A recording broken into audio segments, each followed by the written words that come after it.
এই যে একটু পরিষ্কার পরিচ্ছন্ন করছি, প্রত্যেকদিন বলেছি না একটা করে মিনি ব্লগ দেবো, তো সেই মিনি ব্লগ দিচ্ছি।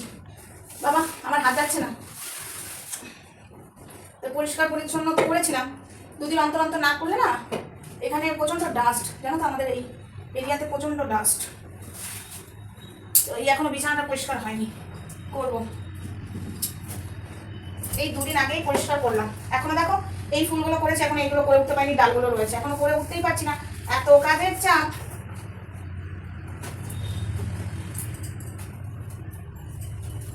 দুদিন আগেই পরিষ্কার করলাম, আবার জাকাত তাই ঝুল হয়ে গেছে।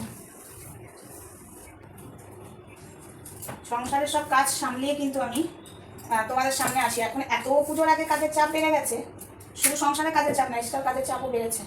সে কথা তোমাদের সামনে আর বলার কি আছে, তোমরা তো জানোই আমরা কি কাজ করি। এই গাছটাকে ধোবো, বুঝেছো বন্ধুরা? ভালো করে না ধুলে না গাছটাকেও ধুতে হয়, ওটা হবে না এই বালতিটার মধ্যে। এক এক করে পরিষ্কার পরিচ্ছন্ন করতে করতেই টাইম চলে যায়। এটা তো জল আছে কিনা দেখতে হবে। এগুলো জ্যান্ত গাছ, শুধু এটা নকলি আর ওই কোণে নকলি, আর সব কটাই জ্যান্ত।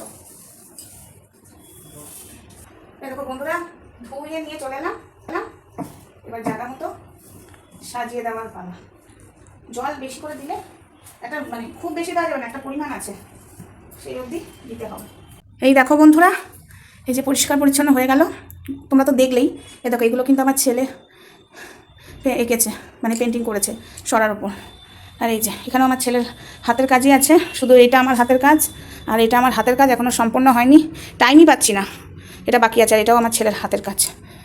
এই যে ব্যাগ বানিয়েছে, তোমাদের ব্যাগ দরকার, কাগজের ব্যাগ বানিয়ে দেবে আমার ছেলে। ওই যে মুখোশ, এই দেখো কাগজের বাটি, এটাও কাগজের মুখোশ।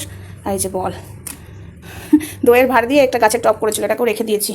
তো এই দেখো এই গোছানো হলো, এই তাকটাও 3টে তাক গোছানো হয়ে গেছে, জল টল দিয়ে পরিষ্কার পরিচ্ছন্ন করে ভর্তি করে দিলাম। চলো নিচে তাকটা গুছাই, ভিডিওটা অনেক বড় হয়ে যাবে, এটুকুই থাক। আর যাদের যাদের ভালো লেগেছে অবশ্যই একটা করে কমেন্ট করবেন।